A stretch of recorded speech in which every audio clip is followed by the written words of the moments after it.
ஓம் முருகா போற்றி, கந்தா போற்றி, கடம்பா போற்றி, கதிர்வேலா போற்றி, அறுபடை வீடு கொண்ட முருகா போற்றி போற்றி. என் செல்ல பிள்ளையே, நீண்ட நேரமாக உன்னிடம் ஒன்று கூறவே காத்திருக்கிறேன். என்னை உன் அப்பாவாக நினைத்தால் உடனே கேள், உன் வேண்டுதல் பலிக்கும் என் செல்லமே. இந்த நல்லதொரு காலை பொழுதில் உனக்கான ஒவ்வொரு காரியமும் முக்கியமாக நம் வாழ்க்கை செல்வ செழிப்பாகவும் மனதில் குழப்பம் இல்லாமலும் பிரச்சனைகள், துன்பங்கள், துயரங்கள் எல்லாம் விலகி, பணப்பிரச்சனைகள், கடன் தொல்லைகள், நோய்கள் எல்லாம் விலகி இன்றைய நல்ல நாளில் நம் வாழ்க்கையில் கண்ட கனவுகள் எல்லாம் நிஜமாக்கப் போகின்றன என்று இந்த முருகப்பெருமான் உன்னை மனமாற வாழ்த்துகிறேன். உன்னால் சாதிக்க இயலாத காரியம் என்று எதுவும் இல்லை. உன்னால் சாதிக்க முடியாத காரியம் என்று எதுவும் இருப்பதாக ஒருபோதும் நினைக்க வேண்டாம். நீ எதையெல்லாம் நினைக்கிறாயோ அதுபோலவே மாறிவிடுகிறாய். நீ உன்னை நீயே வலிமை உள்ளவனாக நினைத்தால் மட்டுமே வலிமையாக இருக்க முடியும். ஏனென்றால் இந்த உலகமே பயிற்சி கூடம்தான். ஆம் செல்லமே, உன்னை வலிமைப்படுத்திக் கொள்வதற்காகத்தான் இங்கு வந்துள்ளேன் நான். நீ உற்சாகமாய் இருக்கத் தொடங்குவதுதான் வெற்றிகரமான வாழ்க்கை வாழத் தொடங்குவதற்கான முதல் அறிகுறி. உன் மீது உனக்கே நம்பிக்கை இல்லை என்றால் உன்னால் நிச்சயமாக இந்த மாதிரியான அழகான வாழ்க்கை வாழ முடியாது. அதே மாதிரி ஒவ்வொரு நாளும் உன்னை புதுப்பித்து கொண்டே இருக்க வேண்டும். ஏனென்றால் நீ செல்லும் பாதையில் நிறைய விஷயங்களை, புதிய விஷயங்களை கண்டுகொண்டே தான் இருப்பாய். புதிய அனுபவங்களை பெற்றுக்கொண்டு தான் இருப்பாய். அதில் நல்லதும் நடக்கும், கெட்டதும் நடக்கும். ஆகையால் எதை கண்டும் பயந்து விடக்கூடாது. இழந்த காலத்தை நினைக்காதே. இருக்கும் காலத்தை சரியாக பயன்படுத்திக் கொள். உனக்காக வாழ்கிறேன் என்று பிறர் சொல்வதை விட உன்னால் தான் வாழ்கிறேன் என்று அவர்களை சொல்லவை. அப்பொழுதுதான் உன் அன்பு உன் வாழ்க்கையில் எவ்வளவு பெரிய இடத்தில் இருக்குது என்று நன்றாக தெரியும்.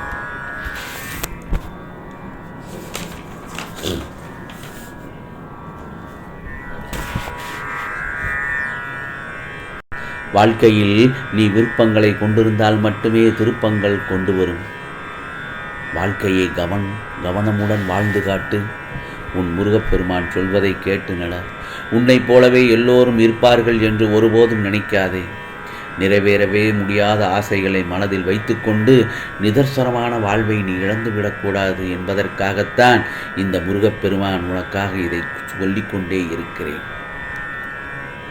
எதை செய்ய வேண்டும் என்று தெளிவு இருந்தால் மட்டும் போதாது.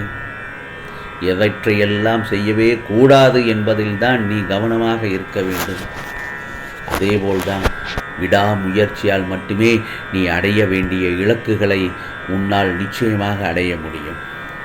அதற்கு உனக்கு என்ன வேண்டும் தெரியுமா? தன்னம்பிக்கை. அந்த தன்னம்பிக்கை மிக மிக முக்கியமானது ஒன்றாகும். எப்பவும் நிதானமாக செயல்படு. வாழ்க்கையில் சின்ன சின்ன விஷயத்திற்கு கூட கோபப்படக்கூடாது. ஏனென்றால் கோபம் என்ன செய்கிறோம் என்பதையே அழித்துவிடும். முக்கியமாக உன் சந்தோஷம் குறைவதற்கும் நிம்மதி தொலைவதற்கும் கோபம்தான் முக்கியமான காரணம். என் செல்லப்பிள்ளை, நீ துணிச்சலாக செயல்பட்டால்தான் வாழ்க்கை வாழ முடியும். நான் சொல்வது உனக்கு புரிகிறதா? ஏனென்றால் வாழ்க்கை என்றால் புல்லு மேலே நடந்து பூ பறிக்கிறது என்று மட்டும் நினைத்து விடாதே. முள்ளு மேலே நடந்து பழம் பறிப்பது போலத்தான். அதனால் நான் சொல்வதை சற்று கவனமாக கேள் என் செல்லமே. கவனமாக கேட்டு கவனமாக இருக்க வேண்டும். கவனமாக கடந்து போக வேண்டும். எனக்கு முருகப்பெருமான் இருக்கும்போது எனக்கு என்ன கவலை என்று நீ கேட்பது எனக்கு தெரிகிறது. நான் இருக்கிறேன், உன் கூடவே பாதுகாவலனாக இருக்கிறேன். ஏனென்றால் வாழ்க்கையை முதலில் வாழ தெரிந்து கொள்ள வேண்டும். பொறுமையாக இருக்க வேண்டும். பயந்து விடக்கூடாது. தைரியமாக இருக்க வேண்டும். எதையும் முயற்சி செய்து கொண்டே இருக்க வேண்டும். அதைத்தான் முக்கியமாக சொல்கிறேன். ஏனென்றால் நிச்சயம் இரண்டில் ஒன்று கிடைக்கும். அது பரிசு என்றால் வெற்றி, பாடம் என்றால் தோல்வி. இது உன் முருகப்பெருமான் சொல்வது சரிதானே? ஆகவே எந்த ஒரு முடிவையும் எடுப்பதற்கு முன் நிதானமாக யோசனை செய்து எந்த ஒரு முடிவையும் எடுக்க முடிவெடு. யார் மீதும் அதிக நம்பிக்கை வைக்க வேண்டாம். ஏனென்றால் உனக்கான நேரம் சரியான நேரத்தில் உன்னை தேடி வரும். யாரையும் நீ எதிர்த்து நில், ஆனால் ஒருவரை கூட நீ எதிர்பார்த்து இருக்க வேண்டாம். உன்னால் தனித்து நின்று எந்த செயலையும் முடிக்க முடியும். ஆனால் வாழ்க்கை துணையுடன் ஒத்துப்போய் செயல்படும். குடும்பம் என்று எப்பொழுதும் பிரகாசமாக இருக்கும்.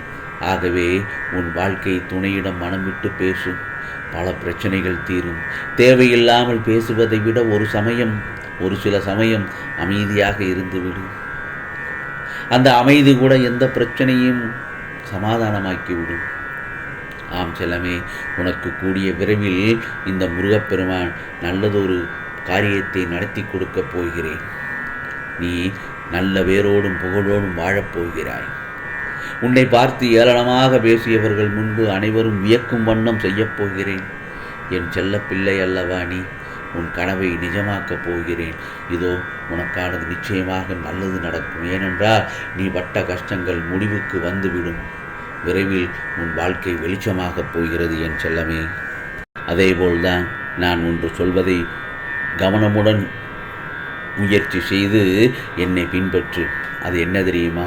முட்டாள்களுடன் விவாதம் செய்வதை விட்டுவிட்டு நான் தான் முட்டாள் என்று ஒப்புக்கொண்டு சிரித்தபடி நகர்ந்துவிடு.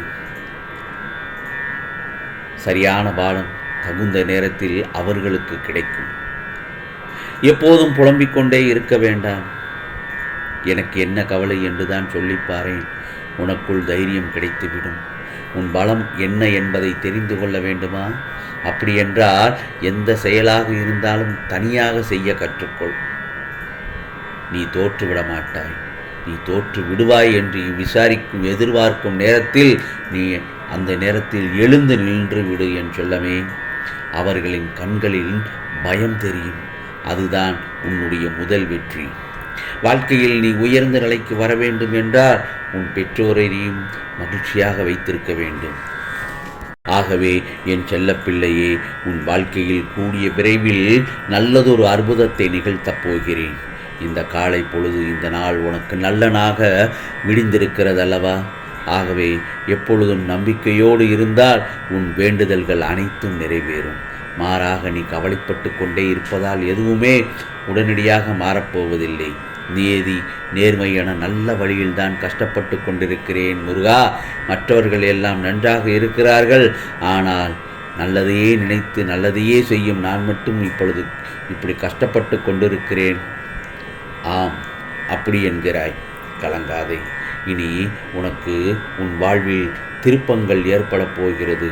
இன்று உன் முருகப்பெருமான் உன் கஷ்டத்திற்கான பிரச்சனையை தீர்வை நிச்சயமாக தீர்க்கப் போகிறேன். தீர்க்கமாக நம்பு. இது முருகப்பெருமானின் அருள்வாக்கு. நிச்சயமாக நல்லது நடக்கும். ஓம் சரவண பவ. ஓம் சரவண பவ. ஓம் சரவண பவ.